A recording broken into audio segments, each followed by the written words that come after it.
بسم اللہ الرحمن الرحیم۔ السلام علیکم۔ ابو کی وفات کے بعد گھر میں غربت بہت بڑھ گئی تو امی ہم بہنوں سے چوری چھپے ہر رات گھر سے نکل جایا کرتیں، اور صبح جب واپس آتیں تو ان کے بستر کے نیچے بہت سے پیسے پڑے ہوتے۔ میں امی سے پوچھتی کہ یہ پیسے کہاں سے آئے ہیں تو وہ گھبرا جاتی اور کہتی تمہارے ابو سے کسی شخص نے ادھار لیا تھا، وہ لوٹا گیا ہے۔ مگر میں جانتی تھی کہ امی جھوٹ بول رہی ہیں۔ امی کا راز جاننے کے لیے ایک رات ان کے پیچھے ہی گھر سے نکل گئی۔ یہ دیکھ کر تو جان نکل گئی کہ امی تو… میں 4 بہنوں میں سب سے بڑی تھی، اس لیے میری فکریں بھی بہت زیادہ تھیں۔ میری چھوٹی بہنیں تو بڑی گہری نیند سو رہی تھیں، جبکہ میں آدھی رات بیت جانے کے باوجود سو نہیں پا رہی تھی۔ تب ہی مجھے کھٹکے کی آواز سنائی دی تھی۔ میں بہت زیادہ گھبرا گئی تھی کہ کہیں ہمارے گھر میں کوئی چور تو گھس نہیں آئے۔ گھر میں ہم فقط 5 عورتیں ہی تھیں۔ ابو تو پچھلے ماہ انتقال کر گئے تھے۔ میں جلدی سے اٹھ بیٹھی اور چوری چھپے کمرے کی کھڑکی میں آ کر کھڑی ہو گئی، تاکہ اگر کوئی چور ہو تو شور مچا کر محلے کے لوگوں کو مدد کے لیے اکٹھا کر لوں۔ یہ دیکھ کر تو میری جان ہی نکل گئی تھی کہ ہمارے گھر میں تو کوئی داخل نہیں ہوا تھا۔ البتہ میری امی گھر سے باہر نکلتی ہوئی نظر آئی تھیں۔ مجھے تو اپنی آنکھوں پر یقین نہیں آ رہا تھا۔ میں یہ سب کیا دیکھ رہی تھی؟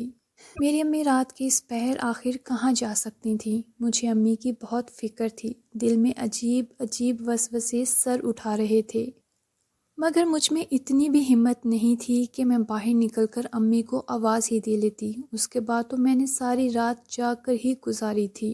میں روتی رہی اور امی کی واپسی کے لیے دعائیں کرتی رہی، یہاں تک کہ فجر کی اذان ہر سو گونجنے لگی تھی۔ تبھی ہمارے گھر کا دروازہ کھلا اور امی گھر داخل ہو گئیں۔ تب کہیں جا کر میری جان میں جان آئی تھی، مگر یہ بات مجھے ابھی بھی پریشان کر رہی تھی کہ آخر میری امی اس وقت کہاں سے واپس آئی ہیں۔ میں نے اجالا پھیلنے کا انتظار کیا تھا۔ جیسے ہی صبح ہوئی میں امی کے کمرے کی جانب چلی گئی تھی۔ یہ دیکھ کر تو دنگ ہی رہ گئی کہ امی کے ہاتھوں میں ڈھیروں پیسے پکڑے ہوئے تھے جنہیں وہ گن رہی تھیں۔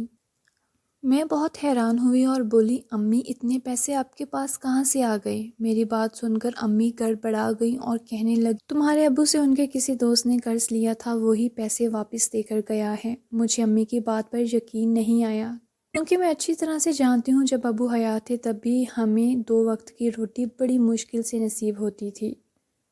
میں کچھ کہے بنا امی کے کمرے سے نکل گئی تھی، کیونکہ مجھے ان کا جھوٹ سن کر بہت غصہ آیا تھا۔ میں امی کی بڑی بیٹی تھی، انہیں چاہیے تھا کہ وہ مجھ سے سچ بول دیتی۔ خیر امی نے ہمیں سر شام ہی کھانا کھلا دیا اور بولی، اپنے کمرے میں جا کر سو جاؤ۔ مجھے یہ دیکھ کر بڑی حیرت ہو رہی تھی کہ امی چاہتی تھی کہ ہم بس جلدی سے سو جائیں۔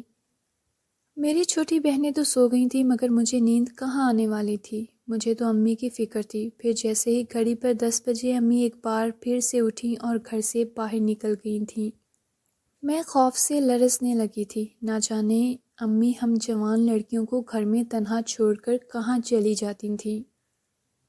صبح فجر کے وقت امی گھر واپس آ گئی تھیں اور آج پھر وہ بہت سے نوٹ گن رہی تھیں۔ اب تو یہ امی کا معمول ہی بن گیا تھا، وہ ہر رات گھر سے نکل جاتی اور صبح ہی واپس آتی تھیں۔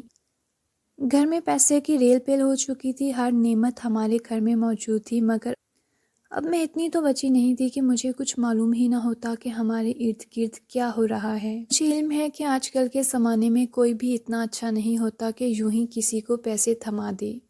مجھے اپنی امی پر شک ہونے لگا تھا، شاید وہ میرے باپ کی قبر کو روگ لگا رہی تھیں۔ مجھے امی سے شدید نفرت ہو گئی تھی، میں باغی ہو گئی تھی۔ امی مجھ سے کوئی بات کرتی تو میں ان کو کاٹ کھانے کو دوڑتی۔ تب میری امی کی آنکھوں میں آنسو آ جاتے اور وہ کہتی، شان سے تم میرے ساتھ ایسے کیوں کرتی ہو؟ ایک دن میں نے امی سے کہہ دیا کہ آپ کو بہت جلد علم ہو جائے گا، میں آپ سے نفرت کیوں کرنے لگی ہوں۔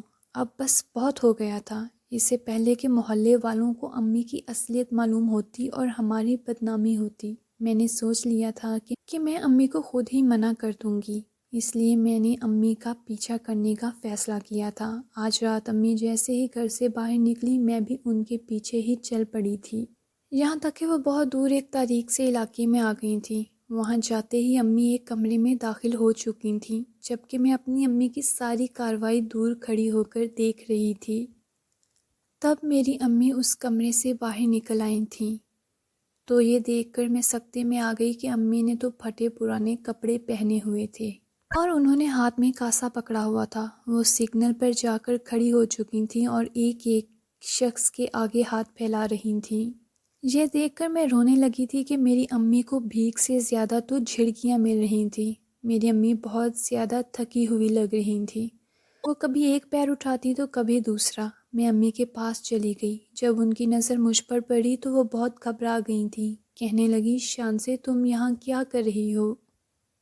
میں ان کے گلے سے لگ کر رونے لگی اور بولی، امی آپ جب رات کو گھر سے نکلتی تھیں تب میں جاگ رہی ہوتی تھی۔ مجھے آپ کا یوں رات کے وقت گھر سے نکلنا اچھا نہیں لگتا تھا، اس لیے میں نے سوچا کہ آپ کا پیچھا کروں کہ آپ آخر جاتی کہاں ہیں۔ میری بات سن کر امی بھی رونے لگی تھیں۔ کہنے لگی، شانزے اگر میں بھیک مانگنے کا کام نہ کرتی تو شاید ہم بھوک سے مر جاتی۔ میں امی کو گھر لے آئی اور بولی، ہم حق حلال کی کمائی کھائیں گے۔ امی حیران ہوئی تھیں، مگر گھر جا کے میں نے امی سے کہا، آپ نے جتنے بھی پیسے کمائے ہیں وہ مجھے دے دیں۔ امی نے پیسے میرے ہاتھ پر رکھ دیے تو میں بازار جا کر تھوڑا بہت سامان لے آئی تھی اور گھر کی بیٹھک میں رکھ کر امی سے بولی کہ آپ اپنی دکان چلائیں گی۔ امی میری بات سن کر بہت خوش ہوئی تھی۔ اللہ نے ہمارے کام میں برکت ڈال دی تھی اور یوں غربت ہمارے گھر سے رخصت ہو گئی تھی۔ مانگ کر کھانے سے کم کھانا بہت بہتر ہے۔ آج کی کہانی سننے کا بہت شکریہ۔ مزید اسی طرح کی انٹرسٹنگ کہانیاں سننے کے لیے پلیز میرا چینل سبسکرائب کر لیجئے۔ شکریہ۔